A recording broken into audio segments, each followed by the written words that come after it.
Tol Sesi Payakumbuh Pangkalan masih dalam penolakan.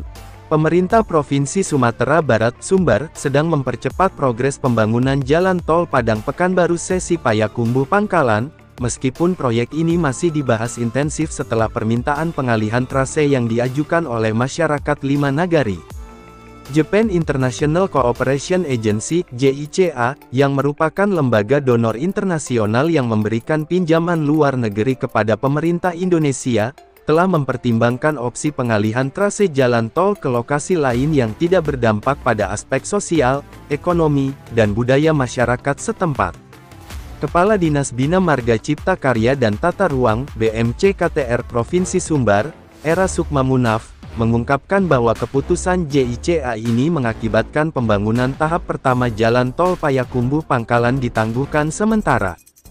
Karena masih ada permasalahan di tahap pertama yang melibatkan 5 nagari, Kementerian PUPR telah sepakat untuk memprioritaskan pembangunan tahap 2 dan 3, kata Era Sukma.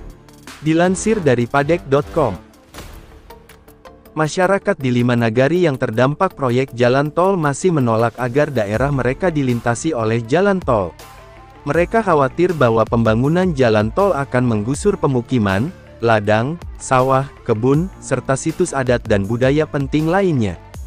Setelah JICA mengabulkan permintaan masyarakat 5 nagari yang diajukan oleh Forum Masyarakat Terdampak Tol Format 50 Kota, Era Sukma langsung berangkat ke kantor Kementerian PUPR di Jakarta. Kementerian PUPR memberikan arahan untuk mempercepat pembangunan tahap 2 dan 3, sambil menyiapkan dokumen AMDAL analisis mengenai dampak lingkungan, dan dokumen LARAP laporan akhir rencana alokasi pembebasan lahan, yang diperlukan untuk proses pembebasan lahan. Jalan tol Payakumbuh Pangkalan dibangun dengan dana pinjaman luar negeri dari pemerintah Indonesia ke Jepang melalui JICA sebagai lembaga donor internasional. Pinjaman tersebut telah diperpanjang pada Januari sebelumnya. Pemerintah Provinsi Sumbar, Kementerian PUPR, dan PT Hutama Karya sekarang harus bekerja keras dan berpacu dengan waktu untuk menyelesaikan proyek pembangunan jalan tol ini, yang merupakan bagian dari Jalan Tol Trans Sumatera (JTTS) yang akan menghubungkan Aceh hingga Lampung. Jika pembangunan jalan tol tidak selesai sesuai jadwal, maka Jepang dapat membatalkan pinjaman luar negeri yang telah diberikan kepada Indonesia. Jika ini tidak selesai, semua akan menjadi sia-sia. Dana akan ditarik oleh Jepang. Jalan tol Padang Sicincin yang hampir selesai juga akan kehilangan fungsinya jika semuanya gagal, tegas Era Sukma.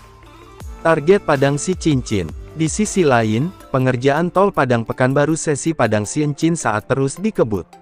Pasalnya, PT Hutama Karya Persero telah menetapkan target ambisius untuk menyelesaikan pembangunannya, yakni pada semester I tahun 2024. Direktur Operasi 3 Hutama Karya, Kuncoro, menyatakan bahwa proyek ini telah dihadang oleh masalah pembebasan lahan yang berkepanjangan. Saat perjanjian kontrak dengan penyedia jasa ditandatangani tahun 2018, baru sekitar 10-15% dari lahan yang diperlukan telah dibebaskan dalam jangka waktu 3-8 bulan. Bahkan, dari tahun 2018 hingga 2022, persentase pembebasan lahan untuk tol ini belum mencapai 40%. Akibatnya, pemerintah menghentikan sementara pembangunan hingga masalah pembebasan lahan dapat diselesaikan. Namun, pada awal tahun 2023, proses pembebasan lahan telah signifikan di ruas Padang Sicincin. Pemerintah kemudian meminta Hutama Karya untuk melanjutkan pembangunan. Kendala teknis juga muncul selama proyek ini berlangsung, termasuk gempa bumi yang mempengaruhi beberapa bagian jalan tol, sehingga diperlukan struktur tahan gempa untuk memastikan keamanan. Kuncoro menyatakan harapannya bahwa pembahasan pembebasan lahan akan selesai pada Desember tahun 2023, sehingga pembangunan dapat berlanjut dengan lancar dan mencapai target penyelesaian pada semester I tahun 2024. Berdasarkan paparan Hutama Karya, proyek Jalan Tol Padang Sicincin memiliki nilai investasi sebesar Rp9,72 triliun dengan tingkat pengembalian internal IRR sebesar -3,68%. Hingga tanggal 31 Agustus tahun 2023, proses pembebasan lahan telah mencapai 88%, sementara proses konstruksi telah mencapai 35%. Kepala Badan Pengatur Jalan Tol (BPJT) Kementerian PUPR, Danang Parikesit, sebelumnya menyatakan bahwa pemerintah menargetkan penyelesaian konstruksi jalan tol ini pada tahun 2024. Pembebasan lahan masih terus dilakukan seiring dengan berlanjutnya pembangunan di beberapa ruas tol. Dengan target ambisius ini, Hutama Karya berkomitmen untuk menyelesaikan proyek ini dengan sukses, yang nantinya akan menjadi bagian integral dari jaringan jalan tol Trans Sumatera yang menghubungkan berbagai wilayah penting di Indonesia.